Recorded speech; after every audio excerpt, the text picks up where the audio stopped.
Nata 411. Matandang Mr. Belmont, Mr. Oakley, Mrs. Oakley, salamat sa pagpaparangal sa akin ng iyong presensya. Sa pag-imbite sa napakaraming kilalang panauhin sa piging ng kaarawan ng aking ama, talagang pinararangalan mo ang pamilya Su. Tumikim si Charles habang siya ay ang sabi niyan. Paano kung nagpakita sina Homer at Brad dahil kay Alexander? Para silang mani sa harap ng mga Belmont. Paano niya kaya naparusahan siya dahil sa isang maliit na babae? Lalo na ang Homer na iyon, na sumampal sa mukha ni Caleb. Susubukan niyang humanap ng paraan para magamit ang kapangyarihan ng mga Belmont laban sa kanila mamaya. Habang pinag-iisipan ito ni Charles, nakasimangot si Nimrod at sinabing, sino ka sa palagay mo?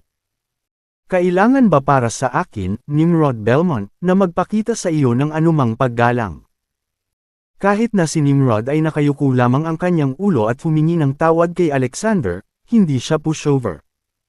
Ang malakas ay magpapasakop lamang sa mga mas malakas kaysa sa kanilang sarili. Buong pagmamalaki kung paano pinangalanan ni Nimrod ang pamilya Su sa pamamagitan ng pag-anyaya sa maraming tao. Karapat-dapat ba ang isang pamilyang Su sa kanyang pagsusumikap, hindi alintana kung inimbitahan niya ang mga taong ito? Bumibilis ang tibo ng puso ni Charles nang marinig niya ang mga salita ni Nimrod, ngunit mahinahon niyang pinuri, matanda. Mr. Belmont, tama ka. Hindi mo kailangang magpakita sa akin ng anumang paggalang sa nakaraan. Ang aking kaibig-ibig na anak na babae, si Yvonne, ay kasintahan na ngayon ng iyong apo. We can be considered in-laws. Bukod sa iyo, sino ba ang maaaring mag-imbita ng mga ulo ng iba pang 3 dakilang pamilya rito? Sa simula ay hindi nasiyahan si Nimrod dahil parang sarcastic ang mga sinabi ni Charles sa kanya. Sino ba ang mga in-laws mo? Paano naging kwalipikado ang iyong tulala na anak na magiging asawa ng apo ko? Ako. Nilayon ni Charles na gamitin ang pagkakataong ito para purihin si Nimrod para i-highlight ang kanyang mahusay na relasyon sa pinakamataas na miyembro ng pamilya. Hindi niya inaasahan na sasabihin ni Nimrod ang ganoong bagay. Ibinuka niya ang kanyang bibig ngunit wala siyang maisip na sasabihin. Labis siyang napahiya. Hindi na interesado si Nimrod na kausapin siya, kaya't nilingan niya ang kanyang ulo at sinabi kay Nolan, na nakatayo sa likuran niya, napakaraming mabubuting babae dyan para piliin mo. How did you end up falling for an idiot? Lolo. Ay. Saglit na nagpumigla si Nolan sa paghahanap ng mga tamang salita. Batay sa sinabi ni Nimrod, pati ang kanyang foresight ay pinag-uusapan dahil kay Yvonne. Plano mo bang gumastos ng bago? Year with her kung hindi kayo naghihiwalay. Nagtanong si Nimrod, ang kanyang mukha ay seryoso. Paanong si Nolan ay maglakas loob na suwayan siya? Ibinaba niya ang kanyang ulo at sumang-ayon ng hindi huminto sa pag-iisip kahit isang segundo. Oo, Lolo. Ililinaw ko ang ta. Ilang sandali pa. Namutla si Yvonne, na nakatayo sa gilid. Ang pangarap na makapag-asawa sa pamilyang Oakley at umangat sa hanay ng lipunan ay nasira agad. Higit pa rito, nang kumalat ang balita tungkol sa pangyayari ngayon, walang mayayamang tagapagmana sa Cloudtopia dare to pursue her. Dudley looked at Charles at hindi maiwasang mapangiti. Naniniwala ka bang may kakayahan si Nimrod na imbitahan ako, Waylon Curry, at Blanc Whitlock? Hindi ka ba masyadong nag-a-assume tungkol sa kanya? Pumunta kami ngayon para ipagdiwang ang kaarawan ni Old Mr. Su dahil kay Mr. Thomas at Mrs. Thomas. Ginoo. Thomas. Mrs. Thomas. Muling lumabas ang mga kakaibang pangalan na iyon. Nanggaling ito sa bibig ni Dudley sa pagkakataong ito. Sandaling nabigla si Charles sa kaibuturan.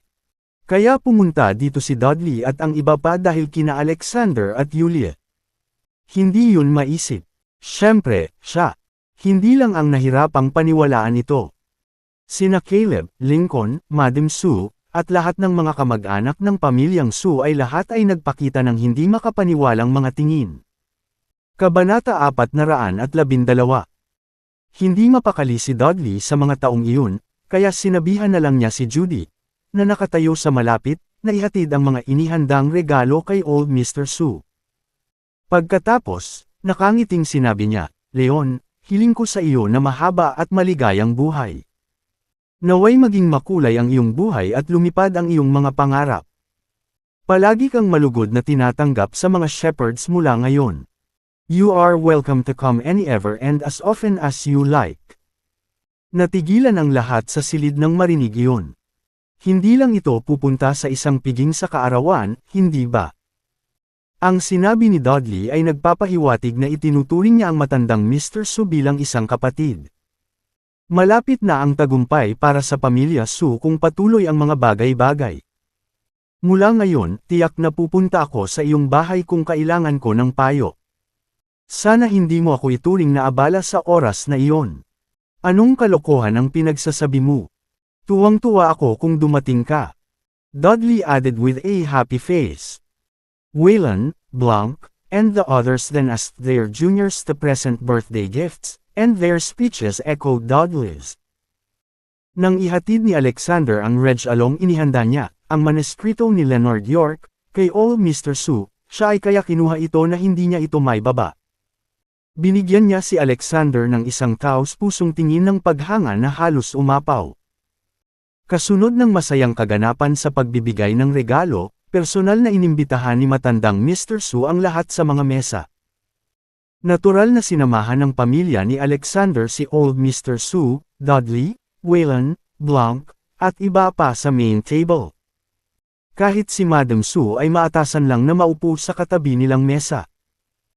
Sinasamantala ang oras na nagpapalitan ng toast ang mga matatanda, hindi napigilan ni Yulia na sumandal sa tenga ni Alexander, at bamulong, Alexander, ano pa mga pagkakakilanlan na taglay mo? Bakit parang lahat takot sa'yo? Binigyan siya ni Alexander ng isang misteryosong tingin at komandat, na nagsasabing, ang isang libro ay kawili-wili lamang kung babasahin mo ito ng dahan-dahan. Nang mapansin ni Yulia na pinipigilan niya itong manghula, nairita siya, sinabing, kalimutan mo na iyon.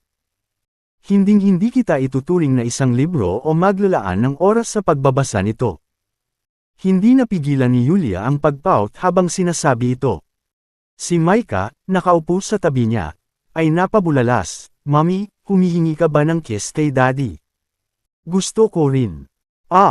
Narinig ng lahat ng nasa main table ang mga salita ni Micah. Napatigil ang lahat sa kanilang ginagawa at napatingin kina Alexander at Yulia. Nagbubulungan sina Yulia at Alexander na nakayuko, ngunit ngayon ay pareho na ang bibig nila. Nagpout. Sa mga mata ng mga nanunood, tila gusto nilang halikan ang bawat nobela. Iba pa, gaya ng sinabi ni Micah. Namula ang magandang mukha ni Yulia, ngunit mabilis siyang bumalik sa realidad at umupo ng tuwid, galit na nakatitig kay Micah. Ang kanyang anak na babae ay palaging tumatakbo sa kanyang bibig. Dati, ginagawa niya ito sa bahay, pero ngayon, nagbibitaw na lang siya ng mga salita kahit kailan at saan man. Micah, maniwala ka sa akin kapag sinabi kong hindi ako humihingi ng halik kay Daddy. Kinakausap ko lang siya. Namula ang mukha ni Yulia, pero seryoso ang ekspresyon niya habang sinisigurado si Micah. Kinosenting sabi ni Micah na nakasimangot. Yulia was on the verge of crack up. Kalagkarin sana niya si Micah palabas at bugbugin siya sa lugar kung walang masyadong nanunood. Sa wakas, hindi napigilan ng matandang Mr. kasama si Alexander, kaya walang alinlangang may mga pagkakataon na masasabik ka, gayunpaman, nakaupo ka pa rin sa mesa, at maraming matatanda. Kabanata 413 Novel Bean. Hindi makapagdesisyon si Yulia kung tatawa o iiyak. Lolo, hindi ko talaga, gayunpaman, bago niya matapos ang kanyang pangungusap, muling ngumiti ang matandang Mr. Su at sinabing, Okay, Yulia. Wala kang kailangang ipaliwanag sa akin. I, too, was once young, halos maluha-luha si Yulia. Si Alexander, na nakaupo sa tabi niya, ay nabulunan ng tawa nang makita niya ang nahihiya at mahiyaing hitsura ni Yulia. Paanong hindi siya nakikita ni Yulia? Nabinigyan niya ito ng matalim na tingin na para bang binabalaan niya si Alexander sa kanyang mga mata na kung maglakas loob itong magsaya sa kanyang kasawian, haharapin niya ito mamaya pag-uwi nila. Sa madaling salita, nakita ni Alexander na mas cute siya lalo na lumitaw sa ganoong paraan. Si Alexander ay kinaiinggitan ng lahat ng nasa main table. Siya ay nagtataglay ng napakalaking kapangyarihan sa gayong murang edad at laging may kasamang isang magandang asawa at isang cute na bata. Nanalo lang siya sa laro ng buhay. Mr. Leon, may kakilakilabot na nangyari. Nag-uusap at nagtatawanan ang lahat ng may hindi inaasahang sigaw mula sa labas. Nagmamadaling sumugod ang lalaking sekretarya na kanina pa nag-i-welcome ng mga bisita sa pinto kay old Mr. Su. Anong problema? Bakit ka ba nasa ganoong estado ng gulat? Nakakunot noon na tanong ng matandang Mr. Su. Napalunok ang lalaking sekretarya at natakot, isang maitim at makapangyarihang lalaki ang pumasok. Gusto lang siyang pigilan ng may pinto, ngunit nagtaas ng kutsilyo ang lalaking iyon at sinaksak siya sa dibdib. Ang namatay agad ang doorman. Ano? Napatay ang doorman. Namutla sa pagkabigla ang lahat sa koridor. Walang nag-iisip na may mga tao sa Alvonia na hayagang gagawa ng pagpatay. Maging sina Dudley, Wayland, at iba pa ay napakunot ang noo nang marinig iyon. Nasabi ba ng lalaki ang kanyang sinabi? Pangalan noon. Ang matandang Mr. Su ay same time na nagtanong. Sabay-sabay, iniisip niya kung ang mga Su ay nakasakit ng isang tao na hindi dapat nasaktan. Sa gitna ng pagsasalita ng lalaking sekretarya, ang ingay ng hindi mapakali na lamig ang bumalot sa hangin. Narinig niya ang Grim Reaper, at nanginginig siya habang sumisigaw, narito siya. Nandito na siya. We are all dead meats. Kaagad pagkatapos niyang magsalita, isang lalaking may maitim na balat at matipunong katawan ang bumungad sa harap ng lahat. Ang mga bisitang naruroon ay nakadama ng hindi maipaliwanag na lamig sa bawat hakbang ng lalaki. Bawat hakbang niya ay tila baniyurakan ang kanilang mga puso. Natahimik ang pasilyo na puno ng mga panauhin pagkaraan lamang ng ilang breaths. Siya ay isang master na nag-practice ng martial arts sa loob ng maraming taon. Bulalas ni Dudley, na nakatingin sa matatag at malalakas na hakbang ng lalaki. Habang ang iba ay nakaramdam lamang ng hindi maarok na gulat. Ang malakas na lalaking maitim ang balat ay lumakad patungo sa pasukan ng koridor, nagpalingga-lingga sa paligid, at malamig na sinabi, "Sino sa inyo ang Alexander Tomas? Lumabas ka rito at mamatay. Siya ay dito para kay Mr. Tomas." Hindi napigilan ng ilan sa mga bisita ang bulungan sa isa't isa. Hindi nila akalain na may maglalakas loob na magdulot ng anumang problema para kay Alexander. Si Alexander ang tanging tao sa Cloudtopia na may kapangyarihang pilitin ang lahat. Apat na mahusay na pamilya na magpapasakop sa kanya. Kung sino man ang matapang na sumalungat kay Alexander ng lantaran ay epektibong ginagawang kaaway nila ang lahat ng Cloudtopia. Nang mapansin ng malakas at maitim na balat na walang pumapansin sa kanya, galit siyang umungal, "Alexander, pinatay mo ang kuya kong si Grey Monkey, tapos ngayon ay magiging duwag ka. Huwag mo akong sisihin sa pagiging walang awa kung hindi ka lalabas ngayon. Papatayin ko ang buong pamilya mo at ipapakain ko sila sa mga aso." Si Hellhound, ang nakababatang kapatid ni Grey Monkey, ang maitim ang balat, matipunong lalaking iyon. Kabanata 414 na Novel Bean. Bumangon si Homer at sinigawan ng Hellhound, "Anak ng asungot. How dare you threaten Mr. Tomas? Hindi ka na makapaghintay na mamatay, hindi ba?" Si Brad, sa kanyang bahagi, ay kinuha ang kanyang telepono at tinawagan ang kanyang bodyguard, na naghihintay sa labas ng pinto, at sinabing, nariyan ang walang ingat na anak ng asong ito na pupunta sa birthday party para magdulot ng kaguluhan. Ipasok ang lahat ng aming mga tao ngayon din. Pagkatapos magsalita ni Brad, ang iba pang mayayamang individual na may mga bodyguard ay naglabas din ng kanilang mga telepono at tumawag para sa mga reinforcement. Isang malaking grupo ng mga bodyguard ang lumitaw sa pintuan at sumugod sa koridor sa loob ng ilang segundo. "Palibutan mo ang anak ng asong iyon." Sigaw ni Homer at itinuro ang Hellhound. Hellhound na nanunuya habang lumilingon sa mga bodyguard na nakapaligid sa kanya. Isang grupo ng mga walang tao ang gustong kunin din ako. "You haven't got much between your ears." Nagtanong-tanong na ako, "Alexander. Ito ang tahanan ng iyong asawa noong bata pa. Dudurugin ko muna ang mga walang tao hanggang mamatay, pagkatapos ay papatayin ang buong pamilya ni Sue, at pagkatapos ay titingnan ko kung hanggang kailan ka mananatiling duwag. Sa 12-dosenang mga bodyguard na nakapaligid sa kanya, ang Hellhound ay hindi nagpakita ng takot at sumabog na may mas malaking layunin na pumatay. What crazy talk! Bawat isa sa mga bodyguard na iyon ay miyembro ng Special Forces. Hindi sila makatiis na labis na minamaliit, kaya umungol sila. Kabilang sa kanila, isang matangkad at makapangyarihang lalaki na nakasuot ng suit ang sumugod sa Hellhound, unang mga kamao. Ang kanyang katawan ay kasing muscular ng Hellhound, at mas matangkad pa siya. Habang naghahatid siya, ang kanyang suntok, isang malakas na bugzo ng hangin ang yumanig sa nakapaligid na hangin, nanginginig ang lahat sa kanilang kaibuturan. Nakatayo lang si Hellhound na nakatingin sa kanya ng mahinahon. Hellhound swayed his right fist with lightning speed as his iron fist approached him. Hellhound chose to tackle head-on. Santukan iyon. Labanan iyon sa laman at dugo. Kapaw! Nagkaroon ng kalusko sa hangin. Pagkatapos ay may kaluskos na ingay, at ang lalaking nasa braso ng suit ay nakabitin sa isang kakaibang posisyon. Ito ay halatang bali na lahat ng buto ng kanang braso niya.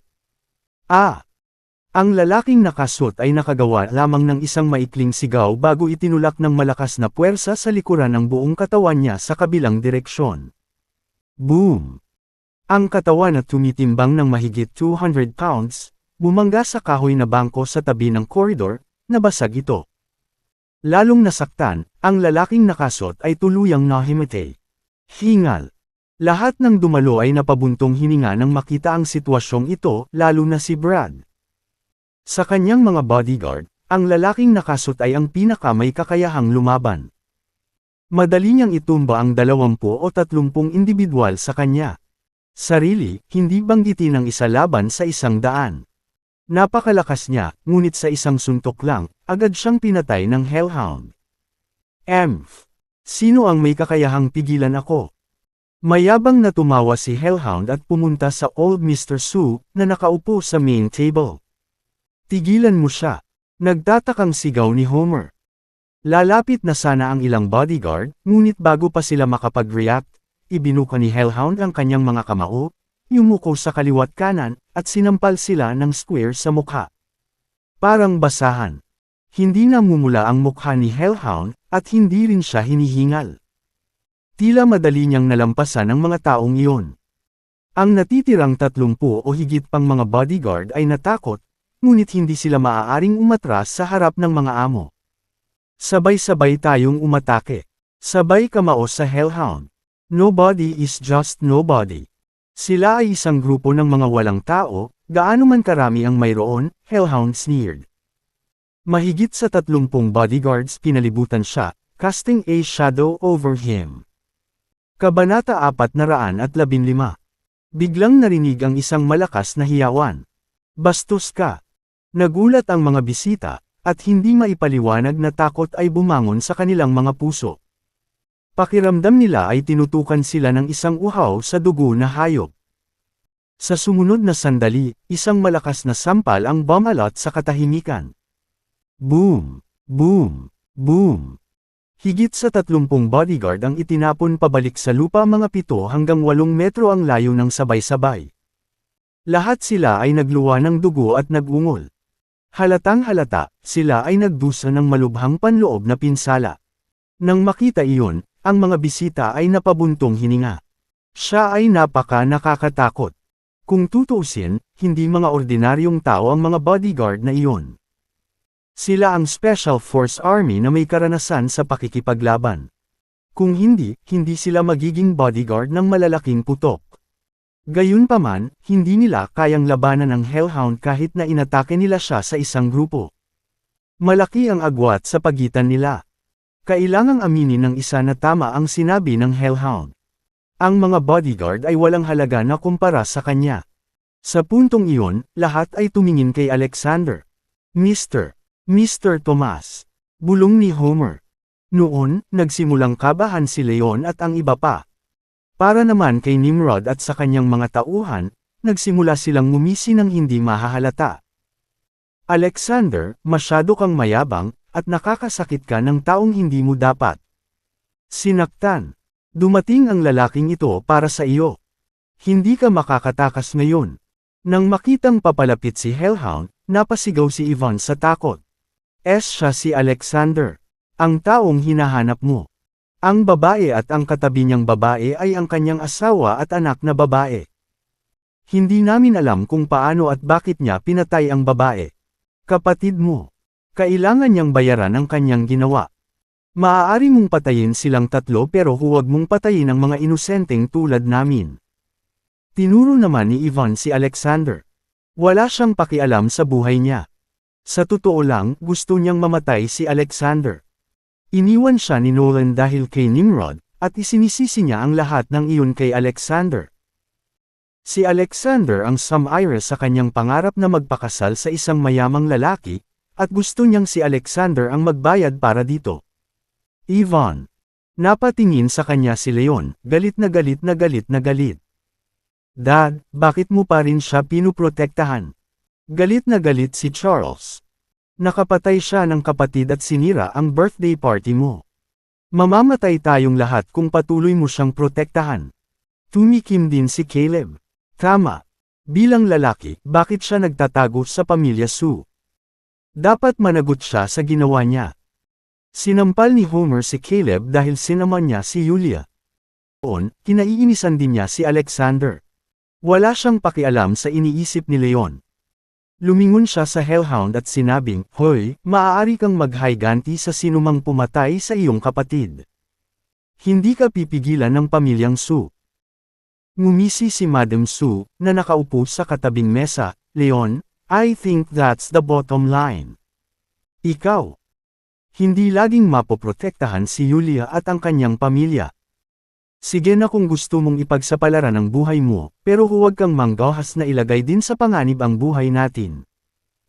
Simula noong pinangasiwaan ni Leon ang pamilya Sue sa birthday party niya noong nakaraang pagkakataon, nagalit siya kay Alexander. Nang makita kung gaano determinadong gustong patayin ng Hellhound si Alexander, alam niyang pagkakataon na ito para makapaghiganti siya. Alam niyang mapapahamak si Alexander sa paghusga sa kung paano lumaban ngayon si Hellhound. She then glared at Alexander as if he was going to die soon. Nobela. Kabanata 416 na novel bin. Hindi napigilan ni Julia na hindi kabahan. Bagamat nakita niyang tinalo ni Alexander ang coach at 12-dosenang bodyguard sa ilang hakbang, nagawa rin iyon ng Hellhound. Wala siyang ideya kung sino ang mananalo kung lalaban ni Alexander ang Hellhound. Noon, tanging tahimik na kumakain si Alexander. Pagkatapos marinig ang sinabi ng lahat, ibinaba niya ang kanyang tinidor at sinabing, mukhang naghihintay ang lahat ng magandang palabas. Pagkatapos ay sinulyapan niya sina Ivan, Charles, at Caleb. Nang magtama ang mga mata nila, nanginginig na tumakbo sa kanilang gulugod. Para silang nahulog sa isang napakalalim na ice cellar. Gayunpaman, sa sandaling maalala nila kung paano nakipaglaban ang Hellhound sa 12-dosenang mga bodyguard ngayon, nabawasan ang kanilang pagkabalisa. They gloated at Alexander. Alexander didn't want to waste his time anymore. Humarap siya kay Hellhound at nginisyan, I'm sorry everyone, but he's going to let all you down. Ano?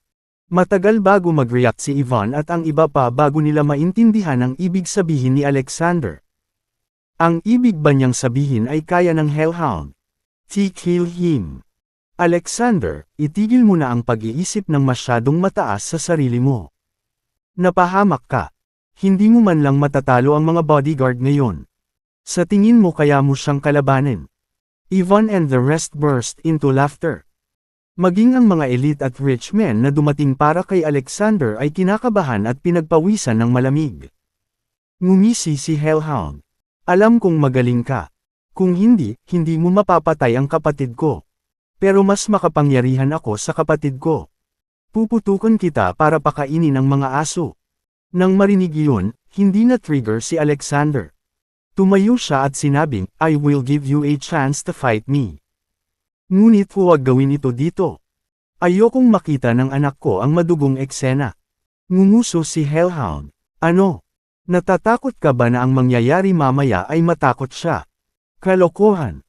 Pagkatapos kitang patayin, gagamitin ko ang parehong paraan para patayin ang iyong asawa at ang iyong anak na babae.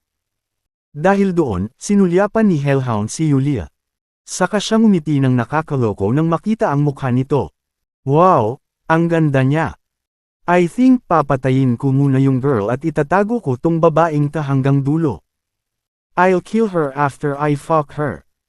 Nang marinig iyon, si Alexander, na kanina pa kalmado na parang tubig, ay biglang binigyan ng nakamamatay na tingin sa Hellhound. Sina Yulia at Micah ang nasa ilalim niya. Hindi niya hinayaang sakta ng Hellhound sina Yulia at Micah. Dapat mamatay ang Hellhound. Yulia, takpan mo ang mga mata ni Micah. Sigaw ni Alexander. Alam niyang galit si Alexander, agad na niyakap ni Yulia si Micah habang nakatalikod sa Hellhound. Ngumisi si Alexander, ayoko ng pangit pero dahil hinihiling mo yun, huwag mo akong sisihin. Alexander tapos tinuha humakbang palapit sa Hellhound. Subalit, sa sandaling siya ay humakbang pasulong, lahat ay napabuntong hininga. Nasaan? Nasaan si Mr. Tomas? Bulalas ng isang tao.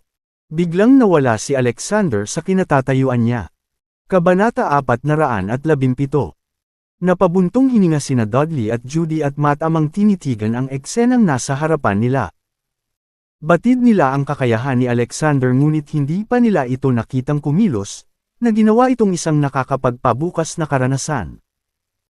Iniisip ni Dudley na si Alexander ay halatang hindi nawala sa hangin ngunit gumalaw sa bilis na hindi nakikita ng iba, halos sa isang kisap mata. Naramdaman ni Hellhound ang isang nakakatakot na aura na naglulunsad sa kanya. Mabilis na nagkontrata ang kanyang mga mag-aaral, at ang kanyang mga kamao ay mabilis na nagdepensa. Gayunpaman, bago siya makapagpalit sa kanyang defensive stance, isang higanting kamao ang biglang lumitaw sa kanyang harapan. Si Alexander iyon. Pumatok siya sa layo na halos 32 talampakan sa isang iglap at lumitaw sa harap ng Hellhound. Ang kanyang suntok ay nauna sa kanya. Boom! With isang matinding suntok, damapo ang kamao ni Alexander sa mga nakakrus na kamao ni Hellhound.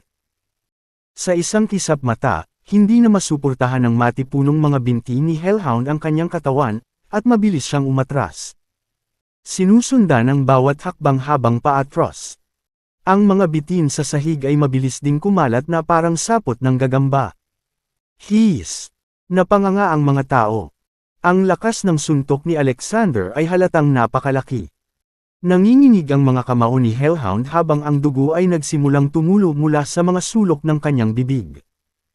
Nagngagat ang kanyang mga ngipin at nanlilisik ang kanyang mga mata na duguan. Inihanda na niya ang kanyang sarili para sa laban ngunit hindi niya akalaing ang lakas ni Alexander ay napakalakas. Naramdaman niyang bumigay ang kanyang mga braso pagkatapos ng isang suntok lamang mula sa kanya, ngunit walang oras para sa pag-aalinlangan ngayon. Kasabay ng galit na Dagandong, isang nagbabantang hangarin sa pagpatay sa bumungad sa katawan ni Hellhound habang sinisingil niya ang kanyang lakas hanggang sa pinakamataas na anyo nito. Ang kanyang napakalaking figure ay sumugod kay Alexander, naghahanda sa pag-atake. Mamatay! Umungol si Hellhound. Natakot ang lahat sa aura ni Hellhound at takot na tumingin kay Alexander. Samantala, mahinahong pinulot ni Alexander ang isang fragment ng basag na florera sa sahig, marahang hinawakan ito sa kamay. Nang sumugod si Hellhound papunta sa kanya, tumalikod siya ng bahagya para umiwas sa Hellhound. Pag-atake. Kasabay nito, gumuhit siya ng isang makinis na arko sa hangin gamit ang nabasag na piraso ng vase. Di-die. Biglang nagbago ang kaninang galit na tono ng Hellhound. Nang sumunod na sandali, isang malalim at nakikitang sugat ang nasa paligid ng kanyang leeg. Nagsimula ang dugo. Nag-i-spray. Na kayang bumugbog sa 12-dosenang mga veterano ng espesyal na puwersa ang namatay na ang mga kamay ni Alexander Tomas. Paano? Paano ito posible? Si Yvonne, Charles, at ang iba ay lahat ay may pagtataka sa kanilang mga mukha. Hindi nila alam na si Alexander ay isa ring martial artist at, higit pa, isang makapangyarihan. Ngayon lang, masaya nilang itinulak si Alexander sa harap ng Hellhound, umaasang gagamitin ng Hellhound para patayin si Alexander. Sino ang makakapaghula na ang mabigat na Hellhound ay papatayin ni Alexander sa 2 galaw lang? Naalala ang kanilang mga aksyon, agad na naramdaman ni Yvonne at iba pa ang chill down sa kanilang gulugod. Kabanata 418. Nag-alala si Nimrod at ang kanyang mga tauhan nang malaman nila ang tungkol sa nakaraan ni Alexander at makita ang kanyang pambihirang kakayahan sa pakikipaglaban. Ang kanilang malisyosong hangarin ay naglaho sa sandaling napagtanto nilang hindi nila kayang talunin ang kanilang kalaban. Higit pa rito, siya ay isang taong hindi nila gugustuhing guluhin. Halatang gamaan ang kalooban ni Yulia nang makita niyang nanalo si Alexander. Ang paraan ng pagtingin ni Leon sa lalaki ay lumipat din mula sa kawalan ng tiwala at pag-aalinlangan tungo sa paghanga at pagsang-ayon. Namumula ang mukha ni Dudley habang sumisigaw, siya ang Dragon King. Ang hari ng hilaga. Walang iba kundi siya ang may ganoong katapangan. Sa kabila ng sigasig ng mga tao, napanatili ni Alexander ang kanyang kalmado at kumuha ng basang tuwalya upang panasan ang mga labi ng dugo ng Hellhound. Linisin ang kalat bago kayo umalis, utos ni Alexander sa mga bodyguard. Ang looban. Oo. Sabay-sabay silang sumagot, natatakot na masaktan ang nakamamatay na tao. Agad na nilinis ng mga gwardya ang anumang natirang mantsa nang maalis ang katawan ni Hellhound sa pinangyarihan. Lumakad si Alexander kina Yvonne at Charles at walang sabi-sabi, gusto mo bang makita akong mamatay ng ganoon kalala? Regular ang kanyang tono, ngunit nagbibigay pa rin ito ng panginginig sa magkapareha. Nanlambot ang kanilang mga tuhod, at bumagsak sila sa lupa, humihingi ng tawad kay Alexander. Alexander, hindi ka namin dapat minamalas. Kami ay mga kasuklam-suklam at walang sense na mga tanga. We are so sorry. Patawarin mo kami dahil pamilya kami ni Yulia. Hindi na tayo muling gagawa ng parehong pagkakamali. Nakikiusap ako na iligtas mo ang aming buhay. Naparalisa si Yvonne sa takot nang maisip niya ang bakal at walang awa na tingin ni Alexander kanina. Wala siyang pakialam sa kanyang dignidad at katayuan sa kumpanya. None of it mattered as long as she could walk out alive. Naaalala mo na si Yulia ay bahagi ng pamilya. Saway ni Leon. Anong ginagawa mo noong pinagbantaan tayo ng patay kanina? Hindi mo ba tinulak sina Alexander at Yulia para harapin ang galit niya? Naalala mo na ba sila? Iyong pamilya sa sandaling iyon ng panganib. Simula ngayon, wala na kayong kinalaman sa negosyo ng pamilya Su. Kailangan sa iyong mga kakayahan upang mabuhay.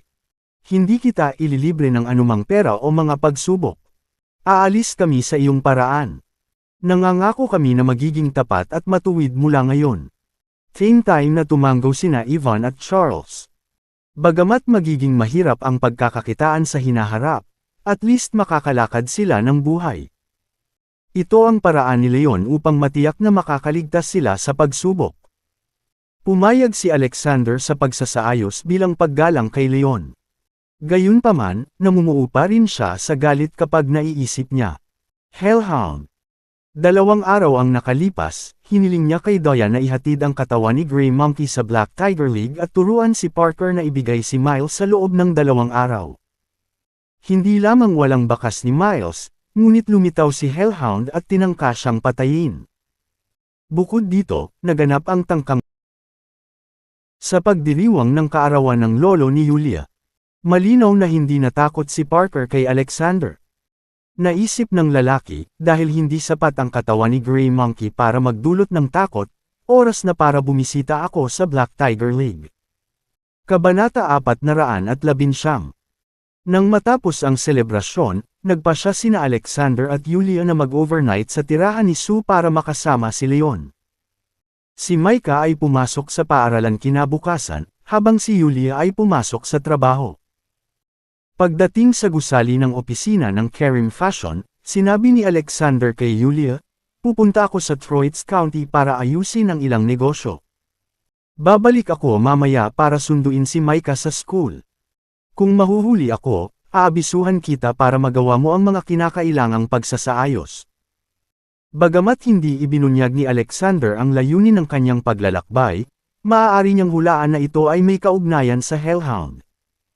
Kaya naman, nagpasya siyang huwag nang mag-usisa pa at ibinigay ang mga damit kay Alexander. Malumanay niyang sinabi, sige. Mangyaring mag-ingat, at tandaan na hindi ka nag-iisa ngayon. Masasaktan kami ni Micah kapag may nangyari sa iyo. Niyakap ni Alexander si Yulia at sinigurado, huwag kang mag-alala. Pupunta lang ako sa Troitz County. Walang makakasakit sa akin. Nag-aalala niyang ini-inspeksyon ang paligid habang hahalikan na sana siya nito. Nang walang nakamasid ay nagtanim siya ng mga maislan na halik sa labi nito. Kuntento na si Alexander sa matamis na sandali habang naiintindihan niya ang kanyang mga hangganan. Nalasahan niya ang tamis nito sa mga labi, saka tumalikod at naglakad palayo ng nasisiyahan. Metiag ang naghihintay si Diane kay Alexander sa jeep na nakaparada sa tabi ng kalsada. Nang malaman na inaayos ang highway papuntang Troitz County, nagpasya si Alexander na sumakay sa high-speed na tren. Makalipas ang kalahating oras, sumakay ang dalawa sa tren at papunta na sa kanilang destinasyon.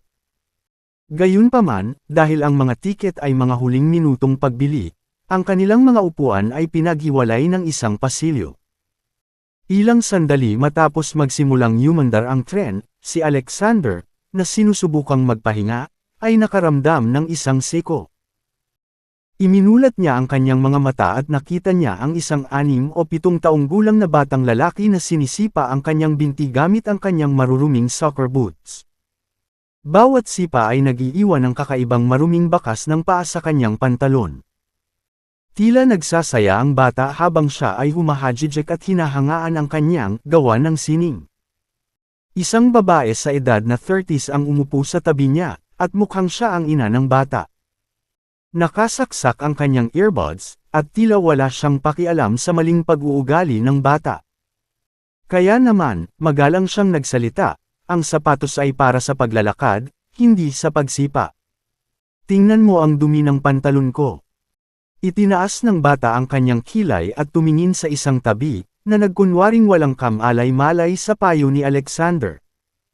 Pinunasan ng lalaki ang kanyang pantalon at ipinikit ang kanyang mga mata para makapagpahinga, ayaw nang makayanan pa ang malikot na binata. Pagkaraan ng wala pang 1 minutong kapayapaan, muling sinipa ng bata si Alexander. Ito ay mas mahirap sa oras na ito, marahil bilang isang paraan ng paghihiganti sa kanyang mga lektura. Si Alexander, na hindi makayanan ang mga kalokohan ng bata, ay nagutos, tumigil ka sa pagsipa. Nagulat ang bata sa kanyang mabagsik na ugali. Umiyak siya, Mommy.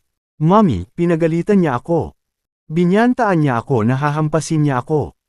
Inilabas ng babae ang kanyang earphones at nag-aalalang nagtanong, Darling, what's wrong? Itinuro ng bata si Alexander at napasigaw, sinaktan niya ako. How dare a grown-up like you bully a 6 taong gulang na lalaki?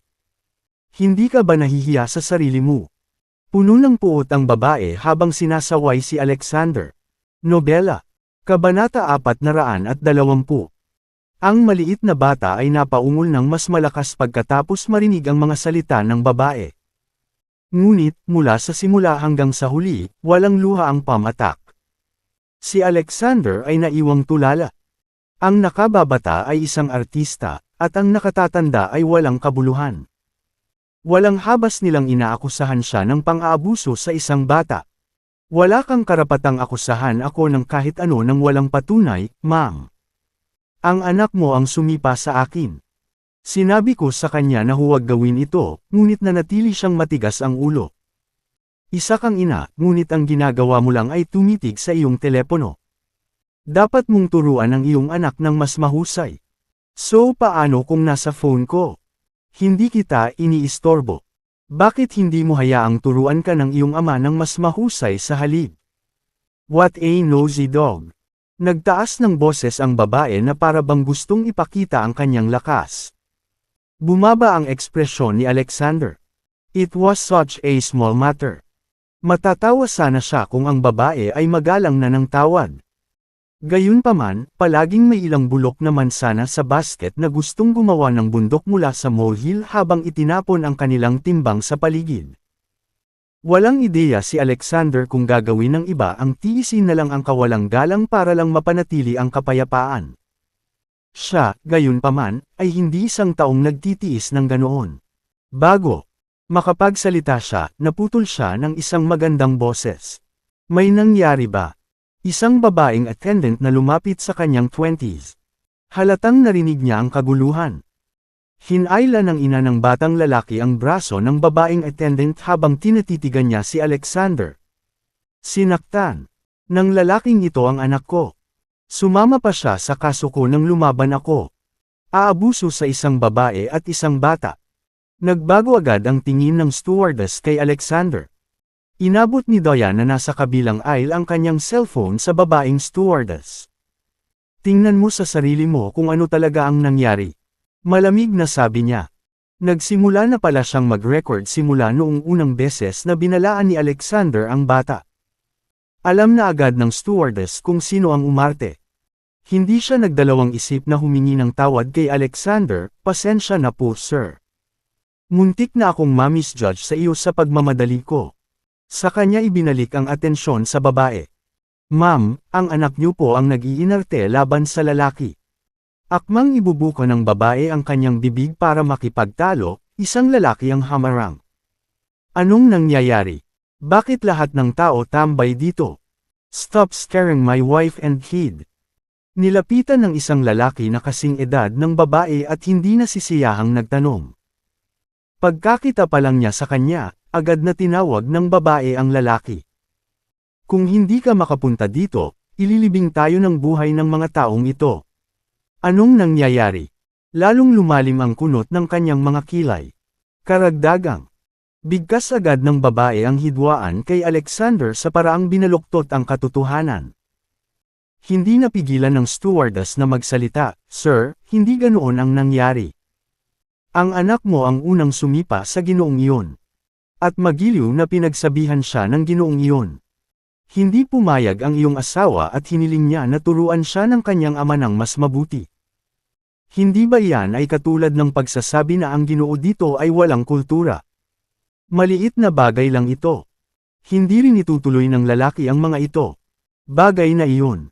If your wife is willing to apologize. Binukod ng lalaki ang stewardess bago pa siya matapos. Wala akong pakialam kung ano ang tama o mali. Kung sino man ang manggulo sa asawa at anak ko ay may kasalanan siya. Gusto mo humingi ng tawad sa babae ko. Mangarap pa. Lalagyan ng nobela.